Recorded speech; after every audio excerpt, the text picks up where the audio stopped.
see, men are funny. Yep. You know, because one thing that women do that men don't do is women talk. They talk about everything. Yeah. I mean, everything. We don't do that. Brothers No. be like, yo, look, No, dog, they I be don't do that. I knocking ain't it doing out. that. I'm this, Right, you know, right. they be up here with the machismo, if you will. Yeah, I'm not good. Gonna, I'm good. I'm good. Meanwhile, Right. dog at the crib crying because he Yeah. ain't all right. Right. But what we've been able to do is you know, talk to men on that granular level. One thing that I found out in talking with brothers from all the events that I do, that they feel that they're alone. And then when they get together, they, oh wow, this is such a blessing that we can get together and talk about all these issues. And it's a blessing in and of itself for everybody. And a lot of times, we don't talk about the spiritual aspect of what we're doing and how it's affecting people. Because I started working with you brothers because God set me up. I'm gonna just tell you that. Right. He set me Okay. up. It's all good. Because It's all I good. moved back to Detroit to do something totally different. And I got a chance, good friends of the family, Paula Greensmith and Philip Hamilton, they took me under their wings and said, no, I've been knowing them for years. They said, we want you to work with our program. And it was a blessing because I had gone through some health challenges that I was on my deathbed. And I said, oh, this is why I'm supposed to be back in Detroit. Yeah. So he set me up. He set me up to be with all of you brothers to spread this word about diabetes and how it's affecting people. I'm a firm believer that we all have a creator, however you refer to that creator. Yep. And I'm a firm believer that the creator orders our steps. And I think about that journey for me in life and college and military service and professionally. I've met brothers and sisters that but for me being placed in a different setting at a different time, I would never have met them. As far as the maturity, as far as genuineness, I've come across some brothers and sisters that have impacted me for the rest of my life. And I can remember them, though I may have not seen them for 20 years or 30 years or 40 years or 50 years, I remember them today like I remember them then. So the spiritual piece is definitely a blessing for me. We know that brothers are being diagnosed with certain things at a younger age than they used to be. Like in their 30s, they are becoming diabetics when they used to be in their 40s and 50s. There's the colorectal cancer, and then there's prostate cancer that brothers are not getting screened for. And if we don't get screened start getting screened at younger ages, that will continue. So we won't be around as long. So when these things happen, we need to be on top of our health and our health, getting the tests and going to the doctor. Know the numbers. Got to know your numbers. Yeah. And we talked about that in the program, right?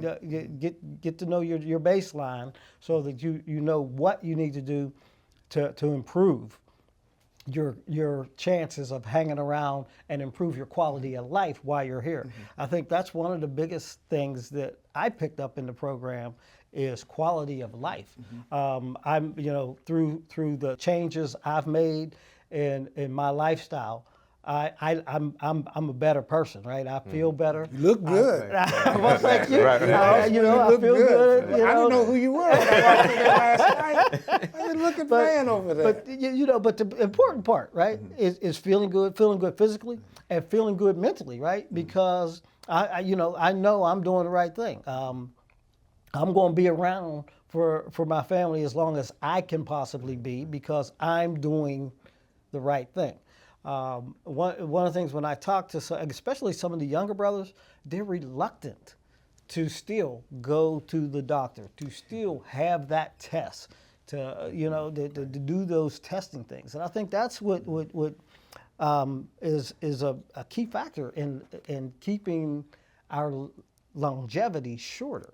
Yeah, because black men don't want to go to the doctor. And we were talking about this in one session. We said, what if, because I know for me, my mother always took me to the doctor. And most mothers take their sons and their kids to the doctor, and the fathers don't do it. I know my father was too busy to do it. So we're talking in the session, what if black men started taking their sons to the doctor when they were little kids and little boys? And if they started doing that then it became part of their behavior. So as they continue to get older and grow, they're accustomed to go and get checked out. Yeah. They normally don't get checked until they got to get a physical to play sports or something. Right, exactly. But they start at an early age, and our brothers are taking them to, that's going to make it entirely different in their lives as they continue to grow. It becomes part of what they do. I don't ever recall my father taking me to the doctor for anything. My mother took care of everything for me and my three brothers and sisters. And again, we need to change that paradigm. The brothers need to step up and take care of business. I've talked with both of my sons, and I've talked with my nephews and other young brothers as well about taking care of yourself, getting those tests. And even then, there's no guarantee.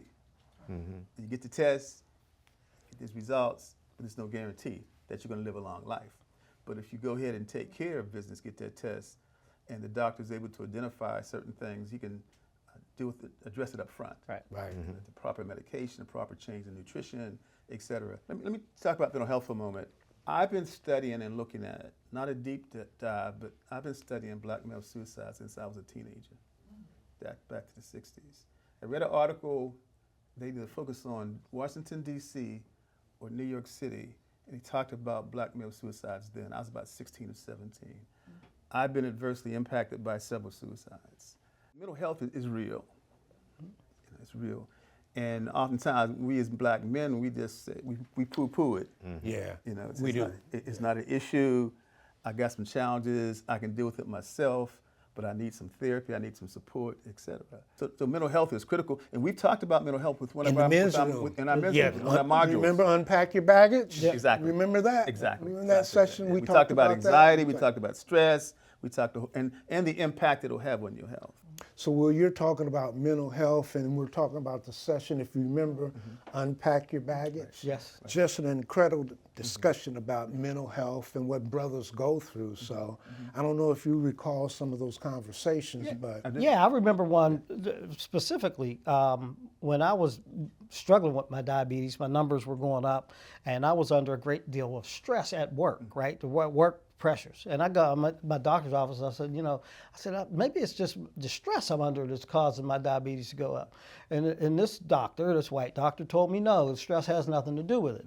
But as I learned, and especially with the program, that there is a direct correlation between stress and controlling your diabetes. And we have to be our own advocate of our own health through the process. And we learned in the program that there's certain things that they don't tell you, that you have to be conscious of and taking care of yourself and advocating for your own health as you go through. What works for you don't work for that white man. It works for you, right? We talked about ways to control your stress, right? Things that you can do. And one of the things that we do as part that we came up with, one of the things you put in your toolbox is to move more.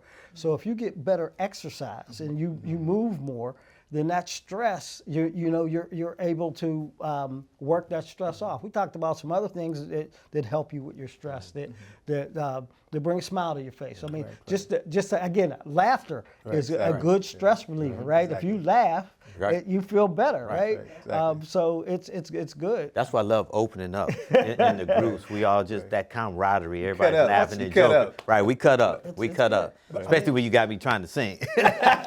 But in that toolbox, everybody has different tools in that toolbox. Right. So I consider myself one of the babies of the bunch. Okay. So when I'm talking about, oh yeah, man, I'm going skating.